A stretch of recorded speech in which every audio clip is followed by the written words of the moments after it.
Hello guys, welcome back to my YouTube channel. स्वागत है आप सभी का हमारे यूट्यूब चैनल पर। तो आज की इस वीडियो लेक्चर में मैं आपको पढ़ाने वाला हूँ most important one word substitution. और ये वन वर्ड सब्स्टिट्यूशन एसएससी के प्रीवियस ईयर में कई बार पूछा गया है।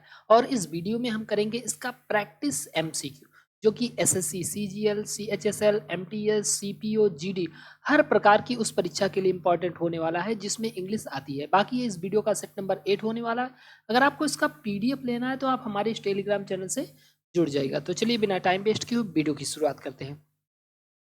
पहला क्वेश्चन आपके सामने है कि a collection of weapons and military equipment, यानी जो वीपन्स होते हैं, हथियार होते हैं या मिलिट्री इक्विपमेंट होते हैं, इनका जो कलेक्शन होता है ये क्या कहलाता है। तो देखो, पढ़ाने का तरीका इस तरीके का होता है कि सारे के सारे ऑप्शन को हम अच्छे से एनालिसिस करते हैं, उसके बाद हम आंसर का पता लगाते हैं। तो पहला ऑप्शन है बरो। बरो का मतलब क्या होता है? बरो का मतलब होता है किसी जानवर का बिल।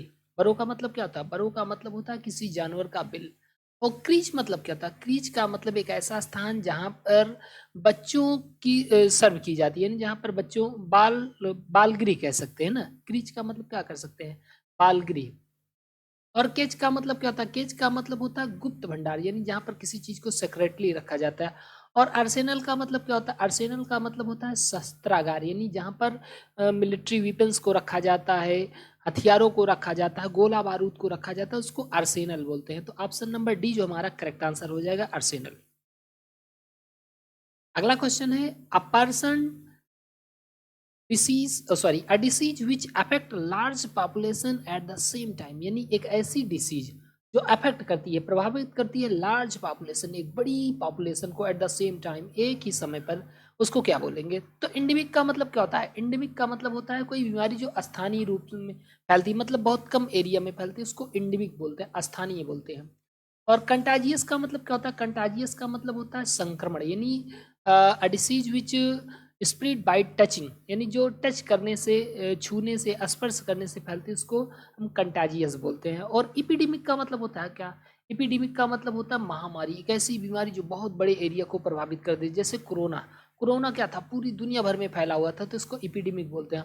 और इक्विनॉक्स क्या होता है? इक्विनॉक्स का मतलब होता है एक ऐसी सिचुएशन जब दिन और रात बराबर होते हैं, तो उसको हम बोलते हैं इक्विनॉक्स। फिलहाल हमसे पूछा है कि एक ऐसी बीमारी जो बहुत बड़े एरिया को प्रभावित कर दे, उसको क्या बोलते हैं? तो उसको हम बोलते हैं एपिडेमिक, यानी महामारी। ऑप्शन नंबर सी हमारा करेक्ट आंसर हो जाएगा। अगला क्वेश्चन है कि giving order in a manner that permit no refusal, मतलब इस मैनर में कोई ऑर्डर देना कि आपके परमिट को कोई रिफ्यूज ना कर सके, मतलब इस तरीके से ऐसे ऑर्डर दो कि आपके ऑर्डर को कोई काट नहीं सकता है। आपने ऑर्डर दे दिया, ऐसा करना है मतलब करना है, तो इस चीज को हम क्या बोलेंगे? डिक्टोरियल मतलब क्या होता है? डिक्टोरियल का मतलब होता है तानाशाही। तानाशाही में क्या होता है? अगर कोई आदमी किसी को ऑर्डर दिया, कुछ बोला, मतलब जो उसमें तानाशाह होता है, अगर उसने बोला कि ऐसा करना है तो मतलब करना है, उसकी परमिट को रिफ्यूज नहीं किया जाएगा। और इनफिडेलिटी का मतलब क्या होता है? इनफिडेलिटी का मतलब होता है धोखेबाजी, अपने पति से धोखेबाजी, अपने बॉयफ्रेंड से धोखेबाजी, किसी से भी धोखेबाजी को इनफिडेलिटी बोलते हैं। और बेनिडिक्टरी का मतलब क्या होता है? देखो, बेनिडिक्टरी का मतलब लाभदायक, कुछ अच्छा होगा, ठीक है। और एडल्ट्रस का मतलब क्या होगा? एडल्ट्रस का मतलब होता है व्यभिचार। व्यभिचार का मतलब होता है कहीं जा रहे हैं, कहीं इधर लड़की ताड़ रहे हैं, कहीं उधर ताड़ रहे हैं, तो ये क्या होता है? एडल्टरेट होता है, व्यभिचार होता है। तो फिलहाल हमसे पूछा है कि ऐसे आर्डर दिया जाए जिसमें रिफ्यूज ना किया जाए, तो उसको हम क्या बोलेंगे?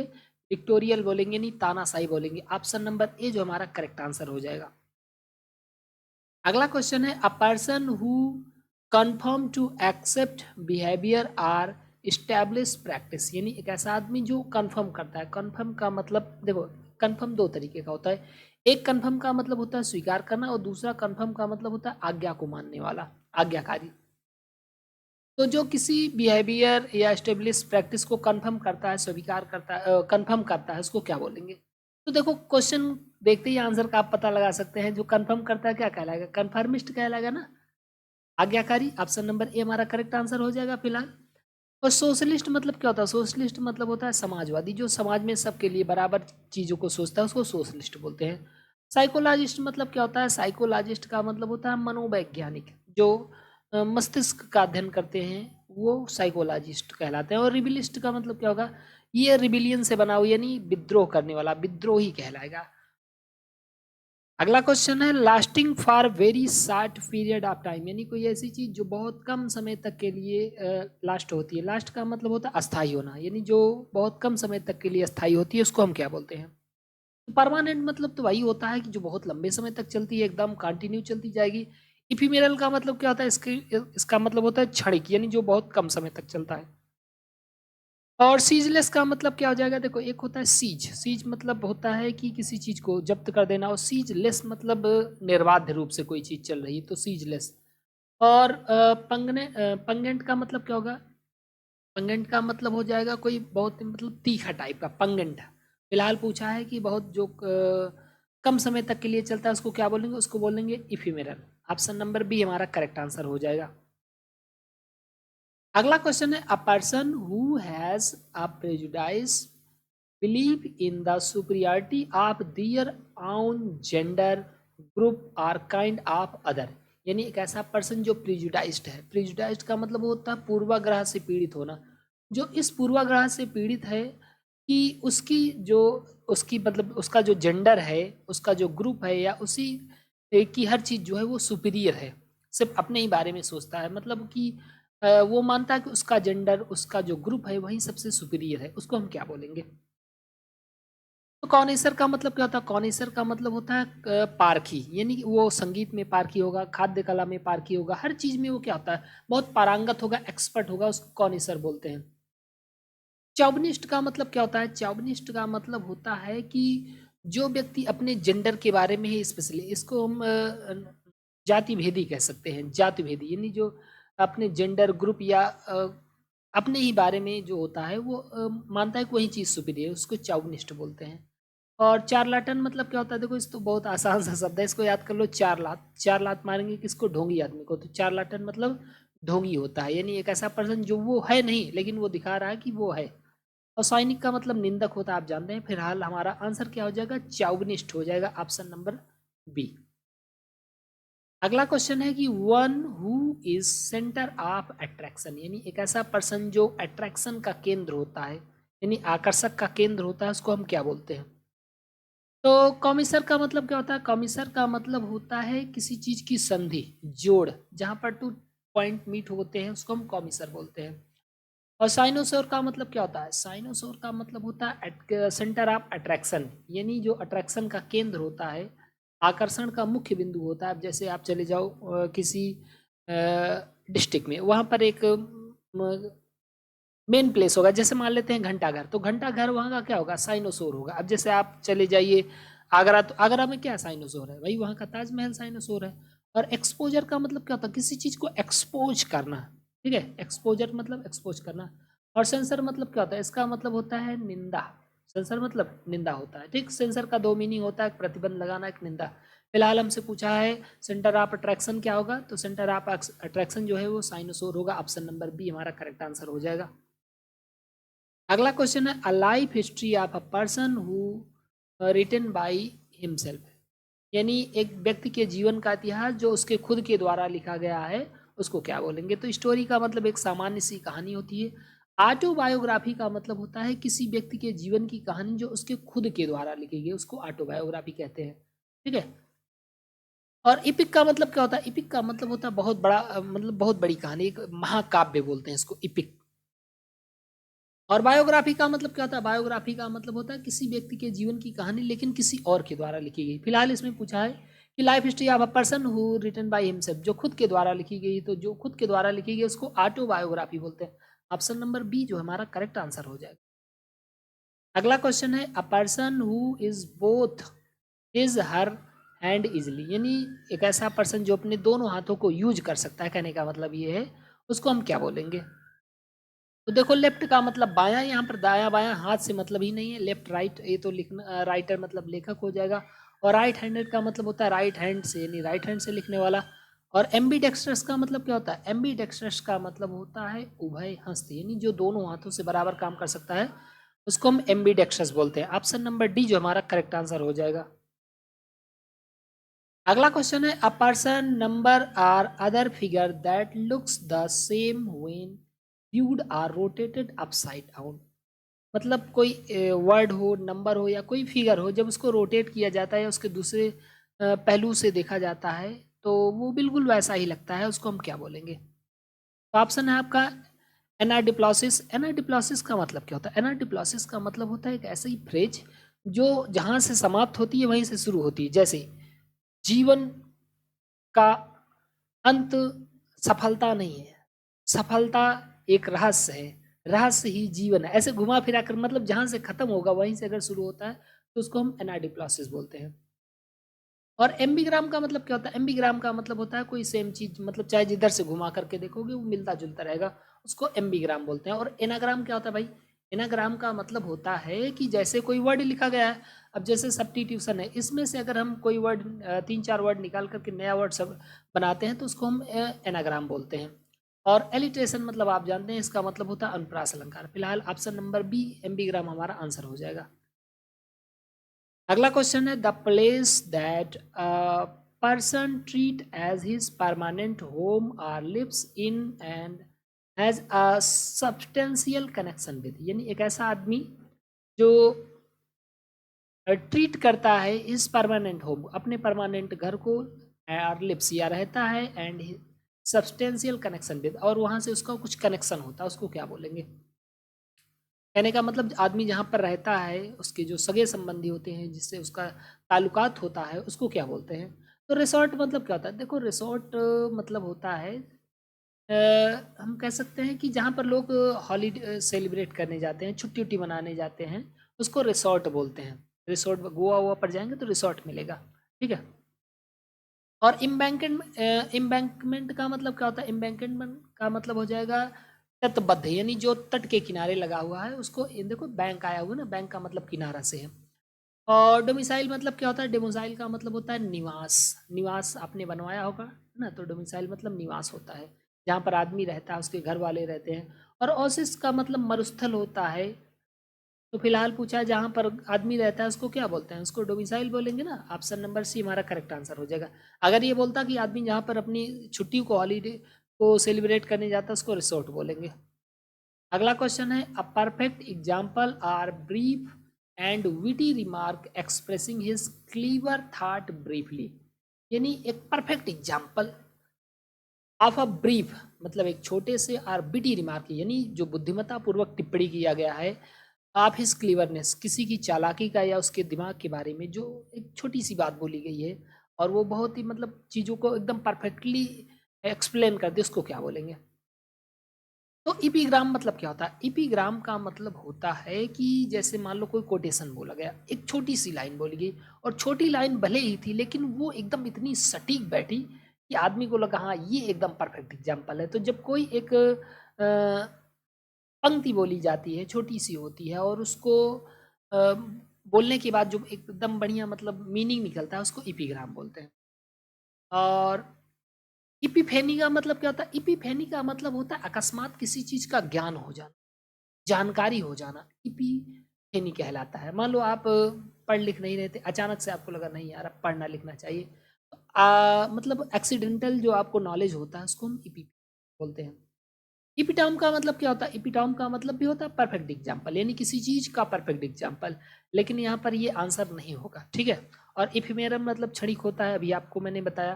तो फिलहाल ऑप्शन नंबर ए इपिग्राम हमारा आंसर हो जाएगा। अगला क्वेश्चन है small building or room used for Christian worship in school, prison, hospital और अ लार्ज प्राइवेट हाउस, यानी एक छोटा सा बिल्डिंग या कमरा जिसको यूज किया जाता है क्रिश्चियन वर्शिप के लिए, इन स्कूल किसी स्कूल में, वर्शिप में, हॉस्पिटल, प्रिजन में यानी जेल में, हॉस्पिटल में, या किसी प्राइवेट हाउस में, तो उस चीज़ को हम क्या बोलेंगे? देखो कैथेड्रल का मतलब क्या होता है? कैथेड्रल का मतलब होता है गिरजाघर, चर्च जिसको बोलते हैं। तो कैथेड्रल का मतलब क्या होता है? गिरजाघर होता है, यानी एक ये बड़े किसी प्रिंसिपल चर्च कह सकते हैं इसको, प्रिंसिपल चर्च यानी मुख्य चर्च जो होती है उसको कैथेड्रल बोलते हैं। तो कांग्रीगेशन का मतलब धार्मिक सभा होती है। और चपल का मतलब क्या होता है? चपल का मतलब भी देखो, अगर आप देखोगे मीनिंग हिंदी तो इसका मतलब भी गिरजाघर, इसका मतलब भी गिरजाघर, इसका मतलब भी गिरजाघर, लेकिन तीनों का मीनिंग समझो। चपल का मतलब होता है कि एक छोटा सा कमरा होगा, छोटी सी जगह होगी, और ये कहीं पर भी हो सकती है, स्कूल में हो सकती है, किसी घर में हो सकती है, दुकान में हो सकती है, हॉस्पिटल में हो सकती है, मतलब छोटा सा रूम बना रहेगा, उसमें आप जा करके भगवान की पूजा वूजा कर लीजिए, तो ये छोटा सा होता है। और चर्च क्या होता है भाई, ये तो पब्लिकली होता है। चर्च क्या होता है, पब्लिकली होता है, बड़ा सा होता है। और कैथेड्रल क्या होता है, कैथेड्रल का मतलब भी वही होता है, गिरजाघर ही होता है। फिलहाल ऑप्शन नंबर सी हमारा करेक्ट आंसर हो जाएगा, चपल। अगला क्वेश्चन है words that begin with the same letter syllable or sound, यानी एक ऐसा वर्ड जो एक ही लेटर, एक ही सिलेबल या एक ही साउंड, एक ही ध्वनि से प्रोड्यूस होता है, निकलता है, उसको क्या बोलते हैं? तो एलिट्रेशन मतलब क्या होता है, एलिट्रेशन का मतलब होता है अनुप्रास अलंकार। अनुप्रास अलंकार का अगर आप हिंदी में एक एग्जाम्पल समझे तो बहुत अच्छा, जैसे लिखा रहता है रघुपति राघव राजा राम, तो देखो रारा से शुरू हो रहा है ना, तरनी तनुजा तट तमाल तरुअर बहुछाई, तो ऐसे मतलब जो चीजें सेम सेम निकलती हैं उसको हम एलिट्रेशन बोलते हैं। हाइपरबोल का मतलब आप जानते हैं, हाइपरबोल का मतलब होता है अतिशयोक्ति अलंकार, जिसमें बढ़ा चढ़ा के बातों को बोला जाता है कि Melinda smile and all the world की, मतलब मिलिंडा मुस्कुराई और पूरा संसार खुश हो गया। तो जिसमें खूब बढ़ा चढ़ा के बोला जाता है उसको हाइपरबोल बोलते हैं, नहीं अतिशयोक्ति बोलते हैं। ओपन का मतलब क्या होता है, इसका मतलब होता है रूपक अलंकार, सॉरी रूपक बोल रहा हूँ, श्लेष अलंकार होता है, ये सब अलंकार ही है। और मेटाफर मतलब क्या होता है, मेटाफर मतलब रूपक अलंकार होता है। तो चारों याद रख लेना, ठीक है। फिलहाल हमारा आंसर ऑप्शन नंबर ए हो जाएगा, एलिट्रेशन। अगला क्वेश्चन है a poem that tells a story and has a regular rhythm and rhyme scheme, यानी एक ऐसी कहानी जो हमें बताती है रेगुलर रिदम, लगातार रिदम को या राइम को क्या बोलेंगे उसको। हाइकू का मतलब क्या होता है, हाइकू का मतलब एक जापानी पोएम होती है। हाइकू नाम से लग रहा होगा ना, हाइकू फाइकू ऐसा होता है, तो एक जापानी पोएम होती है। सोनेट का मतलब क्या होता है, सोनेट का मतलब होता है 14 लाइन वाली, 14 लाइन की जो पोएम होती है उसको सोनेट बोलते हैं। और इपिक मतलब होता है महाकाव्य, जो बहुत बड़ी स्टोरी होती है उसको इपिक बोलते हैं। और बैलाड मतलब क्या होता है, गाथा गीत, इसमें कंटिन्यू किसी के बारे में लगातार बोला जाता है, मतलब अगर किसी के बारे में बोलना है तो बार बार बार बार वही चीज बोले जा रहे हैं, रेगुलर रिदम बना हुआ है, राइम बना हुआ है, सेम सेम, तो उसको हम बैलाड बोलते हैं, हिंदी में गाथा गीत बोलते हैं। तो ऑप्शन नंबर डी हमारा करेक्ट आंसर हो जाएगा। अगला क्वेश्चन है to tell nature of disease by symptoms, यानी किसी बीमारी की के नेचर को बता देना, यानी उसकी प्रकृति को बता देना बाई इट्स सिम्टम्स, इसके सिम्टम्स को देखते हुए, अर्थात इसके लक्षण को देखते हुए किसी बीमारी की प्रकृति को बता देना क्या कहलाता है। तो डिसीसिव का मतलब क्या होता है, ये डिसीजन से बना हुआ है, इन्हें निर्णायक होगा। डायग्नोसिस का मतलब क्या होता है, हिंदी में बोलते हैं निदान। निदान का मतलब होता है किसी रोग की जांच करना। रोग की जांच कैसे करेंगे, उसका सिम्टम्स देख करके। डिजाइन मतलब डिजाइन बनाना। और डोज का मतलब क्या होता है, डोज का मतलब खुराक, जैसे आप दवा का खुराक लेते हैं, डोज लेते हैं, भोजन का एक डोज लेते हैं। तो फिलहाल बोला है कि सिम्टम्स को देख करके, बीमारी का लक्षण, बीमारी के लक्षण को देख करके उसकी प्रकृति बता देना क्या कहलाएगा, डायग्नोसिस कहलाएगा। ऑप्शन नंबर बी हमारा करेक्ट आंसर हो जाएगा। अगला क्वेश्चन है a person who is womanship in his habit, यानी एक ऐसा आदमी जो अपने हैबिट्स में, यानी आदतन बस वो वोमनशिप है। वोमनशिप का मतलब होता है कि महिलाओं से रिलेटेड, नारीवादी टाइप का है थोड़ा। लाल ऑप्शन देखते हैं, देखो हॉज का मतलब क्या हो जाएगा, हॉज का मतलब होता है कोई मादक पेय पदार्थ, जैसे वाइन हो गया, ये सब क्या हो जाता है, हॉज। और इनफिडल का मतलब क्या होता है, इनफिडल का मतलब होता है मतलब जो फिडल कर सकता है, अर्थात जिसका मस्तिष्क एक जगह नहीं होता है, धोखेबाजी कर सकता है, चालाकी कर सकता है। इफेमिनेट का मतलब क्या होता है, इफेमिनेट का मतलब होता है नारीवादी। इसको याद करना फेमिनाइन से, देखो आया हुआ ना, फेमिनेट फेमिनाइन से बना हुआ, तो इफेमिनेट मतलब नारीवादी, यानी जो नारियों की तरह व्यवहार करता है। और इंडिक्टमेंट का मतलब क्या होता है, किसी के ऊपर अभियोग लगाना, चार्ज लगा देना, इंडिक्टमेंट कहलाता है। फिलहाल पूछा है कि जो हैबिट से थोड़ा वोमनशिप होता है वो क्या कहलाएगा, तो इफेमिनेट कहलाएगा, ऑप्शन नंबर सी। अगला क्वेश्चन है an instrument use to measure the electric current in ampere, यानी एक ऐसा इंस्ट्रूमेंट जो करंट को एम्पियर में मापता है, उसको क्या बोलते हैं। तो एमीटर क्या होता है, एमीटर होता है जो करंट को मापता है। थर्मामीटर क्या होता है, जो ताप को मापता है। कंपास क्या होता है, जो दिशा को बताता है। कैलकुलेटर क्या होता है, जो गणना करता है। तो बोला है जो करंट को मापेगा क्या कहलाएगा, एमीटर कहलाएगा। ऑप्शन नंबर ए, बहुत आसान सा क्वेश्चन है। A form of government in which power is held by the novelty, यानी एक सरकार का एक ऐसा प्रकार जिसमें जो पावर होती है वो नोबिलिटी में, मतलब सज्जन लोगों के में समाहित होती है उसको क्या बोलेंगे? तो सज्जन लोगों के लिए एरिस्टोक्रेसी शब्द आता है। एरिस्टोक्रेसी का मतलब होता है श्रेष्ठ जनों का शासन। जब देश में बहुत अच्छे अच्छे लोग शासन करें तो उसको हम एरिस्टोक्रेसी बोलते हैं। आर्काइव मतलब अभिलेखागार होता है जहाँ पर चीज़ों को कलेक्ट करके रखा जाता है। न्यूक्रेसी का मतलब होता है नवतंत्र यानी नया नया शासन, और डेमोक्रेसी का मतलब होता है लोकतंत्र। फिलहाल ऑप्शन तो आप समझ ही गए होंगे, एरिस्टोक्रेसी हमारा आंसर हो जाएगा। अगला क्वेश्चन है, a doctor who treats skin disease, यानी जो स्किन की डिसीज को ट्रीट करता है, उसकी जांच करता है, उसका इलाज करता है, उसको क्या बोलेंगे? तो ऑप्थेल्मोलॉजिस्ट का मतलब होता है कि जो नेत्र का चिकित्सक होता है, यानी आंख का डॉक्टर ऑप्थेल्मोलॉजिस्ट कहलाता है। डर्मेटोलॉजिस्ट मतलब क्या होता है? डर्मेटो मतलब होता है त्वचा, और लॉजिस्ट मतलब उसका अध्ययन करने वाला अर्थात उसका डॉक्टर। तो डर्मेटोलॉजिस्ट मतलब हो जाएगा त्वचा का डॉक्टर। और आर्थोडोंटिस्ट मतलब समझ ही रहे हैं, आर्थो मतलब होता है हड्डी वाला, तो हड्डी वाला डॉक्टर। और कार्डियोलॉजिस्ट, कार्डियो मतलब होता है हृदय, अर्थात हृदय का डॉक्टर। फिलहाल पूछा है स्किन का डॉक्टर क्या कहलाएगा, जो स्किन की बीमारी को सॉल्व करता है, तो डर्मेटोलॉजिस्ट। ऑप्शन नंबर बी हमारा करेक्ट आंसर हो जाएगा। अगला क्वेश्चन है, the expression of wish that misfortune और डूम बिफॉल अ पर्सन, यानी एक ऐसा एक्सप्रेशन, एक ऐसा भाव ऑफ विश, यानी किसी को ऐसी विश दे दिया जाए कि उसके ऊपर मिसफॉर्च्यून हो जाए, डूम, डूम का मतलब प्रलय आ जाए, अ पर्सन उस आदमी के ऊपर, तो क्या बोलेंगे? किसी आदमी के ऊपर अगर प्रलय आती है तो उसके लिए क्या होगा? ब्लेसिंग होगा? नहीं होगा भाई, ब्लेसिंग मतलब तो आशीर्वाद होता है। ओथ का मतलब क्या होता है? ओथ का मतलब होता है शपथ लेना, और प्रेज का मतलब प्रशंसा करना। ये तो सारा का सारा पॉजिटिव वर्ड मिला। तो कर्ज मतलब क्या होता है? कर्ज का मतलब अभिशाप, श्राप। तो अभिशाप यही हमारा आंसर हो जाएगा, ऑप्शन नंबर डी। अगला क्वेश्चन है, समवन हु ड्राज मैप, यानी जो मैप को खींचता है, मैप बनाता है, उसे क्या बोलेंगे?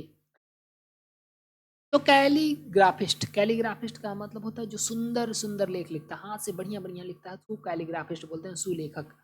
कार्टोग्राफर का मतलब होता है मानचित्रकार, जो मानचित्र को बनाता है। और सेफोलॉजिस्ट का मतलब होता है चुनाव विशेषज्ञ, यानी जो चुनाव में एक्सपर्ट होता है इलेक्शन के लिए, उसको हम बोलते हैं सेफोलॉजिस्ट। और लेक्सिकोग्राफर का मतलब जो डिक्शनरी लिखता है, उसको लेक्सिकोग्राफर, हिंदी में बोलते हैं शब्दकोश लेखक। फिलहाल बोला है मैप जो बनाता, क्या बोलेंगे? कार्टोग्राफर। ऑप्शन नंबर बी हमारा करेक्ट आंसर हो जाएगा। अगला क्वेश्चन है, an outgoing socially confident person, यानी एक ऐसा पर्सन जो बाहरी लोगों से सामाजिक रूप से कॉन्फिडेंट होता है, उसको क्या बोलेंगे? तो इंट्रोवर्ट का मतलब होता है अंतर्मुखी, यानी जो केवल अपने तक अपनी बात को रखता है, इंट्रोवर्ट कहलाएगा, अंतर्मुखी। एक्सट्रोवर्ट का मतलब होता है बाहिरमुखी, यानी जो लोगों से मिलता जुलता है, अपनी बातों को रखता है, एक्सट्रोवर्ट कहलाएगा। सोलिटरी का मतलब होता है एकांत, एकदम किनारे में बैठ जाना, सोलिटरी। और ब्रूड, देखो ब्रूडर, ब्रूड का मतलब होता है विचार करना, मनन करना, ब्रूडर मतलब विचारक हो जाएगा। फिलहाल बोला है कि जो बाहरी लोगों से यानी सोशली कॉन्फिडेंट करता है, उसको क्या बोलेंगे? एक्सट्रोवर्ट बोलेंगे। Option number B. अगला क्वेश्चन है, the act of process of going from the simple or basis to the complex or advance, यानी एक ऐसी प्रोसेस, आप going from simple to basis, यानी सिंपल से, सिंपल या बेसिस से एकदम कम्प्लेक्स लेवल तक जाने, या एकदम एडवांस लेवल तक जाने की जो प्रोसेस होती है, वो क्या कहलाएगी? इनोबलमेंट का मतलब क्या होगा? इनोबलमेंट का मतलब हो जाएगा उदारीकरण। नोबेल बना हुआ है ना, तो इनोबलमेंट मतलब उदारीकरण। फ्लोरिस का मतलब क्या था? फ्लोरिस का मतलब होता है किसी चीज का फलना, फूलना, बढ़ना, फ्लोरिस कहलाता है। जैसे मान लो कोई बच्चा है, मतलब उसको आशीर्वाद दिया कि बेटा खूब फलो फूलो, पढ़ो लिखो, तो उसको फ्लोरिस बोलते हैं। विदर का मतलब क्या होता है? विदर का मतलब होता है मुरझा जाना, भाई ये तो निगेटिव सेंस हो गया। और इवोल्यूशन का मतलब क्या होता है? इवोल्यूशन का मतलब होता है किसी चीज को बढ़ाना, ठीक है, किसी चीज को एकदम जीरो लेवल से ले जा करके हाई लेवल तक पहुंचाना, इवोल्यूशन कहलाता है, ठीक है। तो इवोल्यूशन तो आसान सा शब्द है, आप लोगों ने सुना होगा ना, इवोल्यूशन, रिवोल्यूशन, क्रांति एक प्रकार से आती है, तो इवोल्यूशन हमारा आंसर हो जाएगा, option number D. A period of 10 years, यानी 10 वर्षों का समय क्या कहलाएगा? तो देखो फोर्थ नाइट मतलब क्या होता है? फोर्थ नाइट का मतलब होता है पखवाड़ा। अब कहोगे पखवाड़ा क्या है? पखवाड़ा का मतलब होता है कि 15 दिन का समय, यानी जो चांदनी होती है जब अपना एक कंप्लीट कर लेती है, तो उसको बोलते हैं पखवाड़ा। फोर्थ राइट इसको बोलते हैं हिंदी में, पखवाड़ा, 15 दिन का समय। मिलेनियन का मतलब भाई ये तो पैसे से रिलेटेड है, लखपति हो जाएगा। सेंटेनरी, सेंट मतलब होता है 100, यानी 100 साल का समय। और डिकेड, डिकेड मतलब होता है दशक, यानी 10 साल का समय। तो ऑप्शन नंबर डी हमारा करेक्ट आंसर हो जाएगा, डिकेड। तो गाइज अगर वीडियो पसंद आए तो प्लीज़ वीडियो को लाइक करें, नए हो तो चैनल को जरूर सब्सक्राइब करें। बाकी आपको इसका पीडीएफ लेना है तो आप हमारे इस टेलीग्राम चैनल से जुड़ जाएगा। और इससे पहले मैंने इस आपको इसका कंप्लीट पार्ट यानी 1 2 3 4 5 6 7 तक कंप्लीट करा दिया हुआ है। अगर आप उसको देख लेते हैं तो कई क्वेश्चन जो है इसको मैं रिपीट कर देता हूँ। रिपीट करने का एकमात्र मकसद होता है कि जो चीज़ें एक बार आंखों से गुजरती हैं, अगर वो हमारी आंखों के सामने फिर से आती हैं तो हमें याद आने लगता है कि शायद हमने इसको कहीं देखा हुआ है। तो अगर क्वेश्चन रिपीट होता है तो आप लोग इस बात के लिए मतलब ये ना किया करें कि सर क्वेश्चन रिपीट हो जाता है, एक दो क्वेश्चन तो रिपीट होता है ना, और रिपीट होने से फायदा है। ओके। बाकी अगर आपको ट्रिक से पढ़ना है, मतलब ये नहीं चाहते हैं कि ये ऑप्शन वाला खेला हो, तो आपको सीधा सीधा भी पढ़ाया गया है ब्लैक बुक का 200 most important OWS, 200 important idioms, बहुत सारी चीज़ें पढ़ा दी गई हैं।